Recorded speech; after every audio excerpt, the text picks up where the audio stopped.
Hello and welcome to the Good Leader podcast. I'm Will Vanderhart, and this series of Good Leader episodes are focused on the challenges that are faced by church planters and church leaders and people involved in leadership of Christian charities. And I'm delighted today to welcome Dr. Rob Waller, a consultant psychiatrist in NHS practice from Scotland.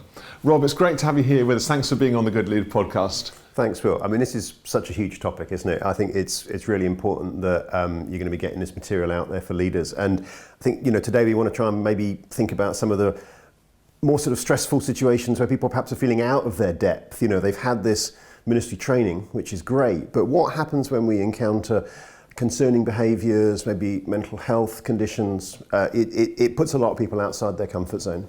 Well, Rob, we've been friends for nearly 30 years, and obviously as a psychiatrist in NHS practice, I've seen you really deal with some incredibly complex circumstances, always trying to support the individual, but boundaries is the thing that I've seen you exercise, and as my role as a priest and then supporting priests, I've noticed that we aren't quite as good at managing our boundaries as you've been. Obviously, you've been very involved in the church as well. I'd love to hear a bit about what are boundaries and really why do we need them? Yeah, I think in my NHS work, I have very, very, very clear boundaries. So, for example, I work, it is a 9-to-5 role. Reception, do not give out my phone number. I obviously am seeing people in a building. Occasionally I will see people at the main hospital site if I'm particularly concerned about them. We don't have the luxury of those kind of boundaries when you're doing pastoral work. And I've got some experience of that with the Christian work I have done over the years. And I think boundaries are things that enable you to stay within your competency zone, and they also enable you to stay within zones where you feel comfortable, where you can continue to draw on your resources. And we sometimes talk about, external boundaries like I had, but for some people it has perhaps to be more internal boundaries that they know particular situations they'll find difficult, or they've noticed themselves get into difficulties or stressed in the past and they think, I can't go there again. Or it's about some priorities as well. So, first priority, relationship with God. Second priority, relationship with the really key people in your life. That could be a spouse or children or good friends. And after that is where the job comes. And it's always slightly difficult when you're a minister because the job is such a big thing, and there can seem to be this imperative, but we've got to keep that order right, because it will be more than a day job. We know it's more than a day job. We don't have the luxury of those hard NHS boundaries. So actually being really good with boundaries is absolutely vital. But one of the great challenges, and I talk to leaders about boundaries all the time, is that they'll say, I get the boundaries with my workload, I get the boundaries with my day off, but people keep coming to me in crisis. Maybe they are struggling with addiction, or maybe they've got quite significant mental health problems, or maybe they've got severe health issues, or maybe they've had a recent bereavement. And I find it incredibly difficult to know whether I can impose boundaries at that point, or where's my responsibility to them and their well-being begin and end? I think a really key question to ask is, where am I in this? Where do I feel in this? Because if we go by the level of the person's distress, it's never ending. Yeah. There's a never-ending stream of people who either want you to encourage them, or they want to sometimes dump stuff on you. So we can't go by that. We have to go by ourselves. And that, to me, I think is one of the good tips for people, is if you're arguing with or discussing with someone from your perspective, you're not making assumptions or telling them what to do or trying to parent them. What you're saying is, I'm not sure that this is the right thing for me to be doing. You're not putting anything on them, you're just saying, this is a situation where I think we need either perhaps to get more help. One of the things we sometimes talk about is, the ability of being able to say no well. Yeah. So what you want to do is you want to say to people, yes, I see your level of distress, I see where you're coming from. I want to be, as much as I can, empathic towards that. I see that this is a massive thing. No, I can't help you personally, either because this is something where I don't have any skill or expertise, or I'm at capacity at the moment, or I do not actually have time. But yes, I do know some people who might be able to help you. And I think one of the tips for if you are sort of starting out in a plant, or indeed any kind of ministry, is to have that sort of resource list. You need to have the phone number of the benefits agency, the homeless shelter, the clothing bank, the food bank. You want all those phone numbers kind of written down before it gets to 8 p.m. on a Sunday night after the evening service and you're dealing with a crisis. So you're saying that, yes, I see the stress. No, I am not the right person for this, but yes, let's have a short conversation about maybe some other places where you could be getting some help. That's really helpful, Rob. Now, one of the things I've noticed, and again, in myself and in others, is this sort of tendency towards codependency, that you want to be the helper. I mean, and most people in Christian leadership, they've come into it because they want to help, they want to see people's lives changed. They long, if you like, to be used by God in that way. And that can quickly fall into an unhealthy relationship where we're offering more than we're equipped to offer. And that isn't healthy. Could you say a bit about codependency and what that looks like? Yeah, I think you described it quite well. It's me helping you, helping you, helping me. And it sounds wonderful. It's like sort of being in a warm bath or a jacuzzi or something like that. And it kind of feels great. When I was training in psychotherapy, my supervisor said to me, you move from the jacuzzi, the warm feeling, to the j'accuse in French, I accuse you. And I think the problem is, if you don't deal with that sort of warm, fuzzy feeling, what happens is it turns sour. Either the person begins to, be cross with you because you're not helping them, or you get cross with them because they're intruding on your time. So I think it's about being able to spot that warm, fuzzy feeling and saying, this is great, but this needs to be going somewhere. And one of the problems with codependency is it doesn't go anywhere. You keep in that cycle of me helping you, helping me, helping you. It turns sour, it gets bitter, everyone gets burnt out. And I think one of the key things for me, perhaps, is when you are doing pastoral work, quite a bit of this is one-to-one. It can be isolating. Who are you discussing this with? Now, I'm not saying that you have to only do group work. There will be some one-to-one work, and there's ways to do that safely, obviously, that we'll discuss elsewhere in this podcast.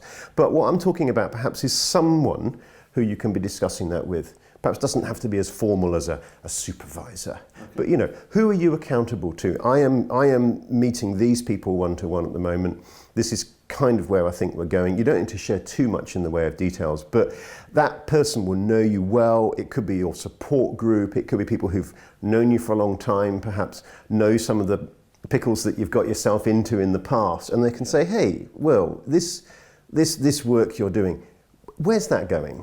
Yeah. Who is this really for? And they can maybe ask some of those tough questions and help people stop being in those situations. And Rob, I've heard the phrase before, boundaries heal people. And I think that sounds really good to me as a church leader. I think, wow, I really want to see people changed. Yet I'm still tempted to sort of say yes to everyone and everything and try and help in every way.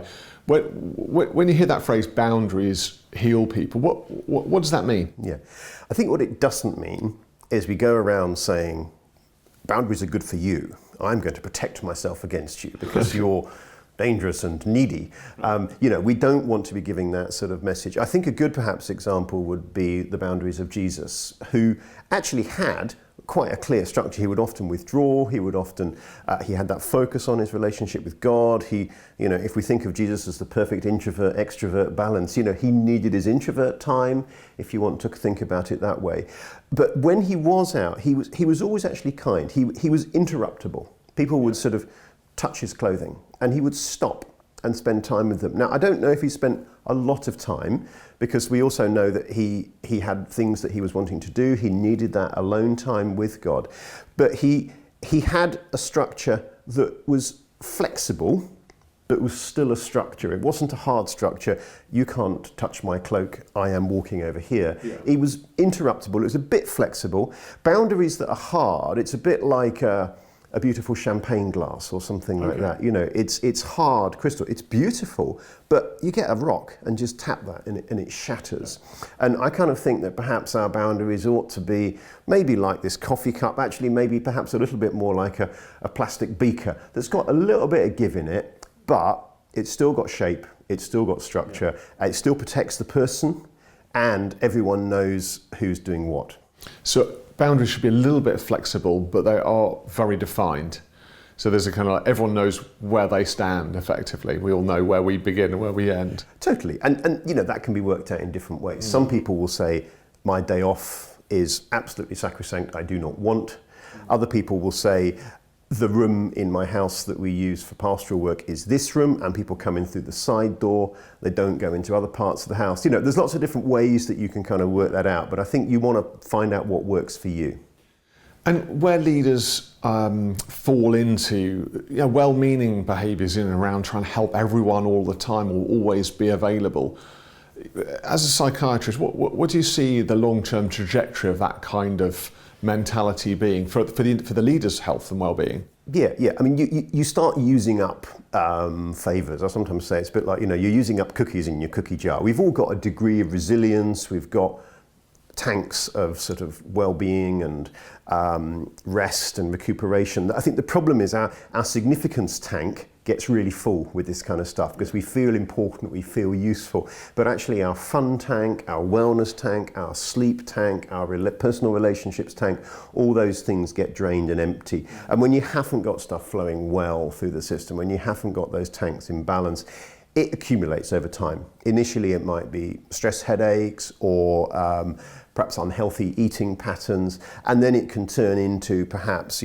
panic attacks or low mood or something, and then eventually it might even turn into a sort of clinical diagnosable condition. And I think it's being able to spot those early warning signs. I know, for example, if I get a tension headache, I've got too much on and I have to stop and look at what I'm doing. I don't want to get to the stage beyond that. If people are getting to the stage beyond that, I think one of the really important things would be, first of all, talk to someone who knows you really well, and secondly, consider seeing a professional of some kind. That could be a counsellor or a GP or something, just to talk some of these things through. So boundary management, and maybe that sounds like a bit of a bureaucratic term, but being conscious and aware of your boundaries over the long haul is a preservative on your ministry. Totally. Yeah, it's not a sort of imposition on it. Totally. The goal here is for, it depends how old people are obviously, but we are wanting decades of useful, flourishing life. What we don't want is amazing for a year and then an implosion of some kind, because that is, first of all, not good for you. Secondly, it's not good for the people who are involved in the ministry with you. So there might be a seeming loss of capacity in the short term, but it's over the whole trajectory, you're able to deliver much more. And also, because you're doing it right and you're not sort of imposing yourself on people, you're not becoming codependent, you actually do it better. Final tip you would give people in terms of that referral network. How do they build a network of useful contacts?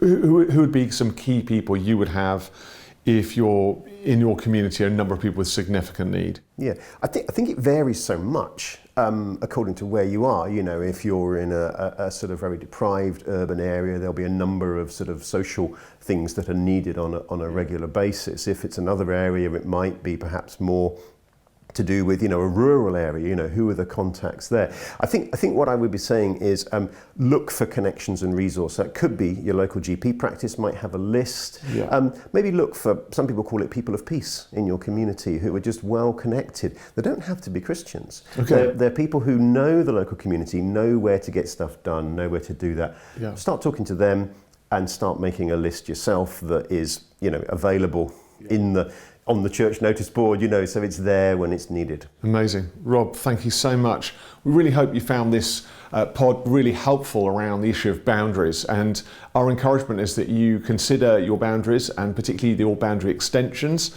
I love that idea of the sort of flexible cup. How kind of defined are your boundaries and how flexible have they become? Maybe they've become too flexible and you need to address those issues again. And think about that network of referral. So you're not trying to lead alone and you're not trying to resolve every crisis on your own shoulders, but utilize all of the resources that are available in your community. We hope that that's been helpful for you and that you can make some really strong applications from today's session. We look forward to seeing you really soon on the Good Leader podcast. Thanks for being with us. Have a really great day.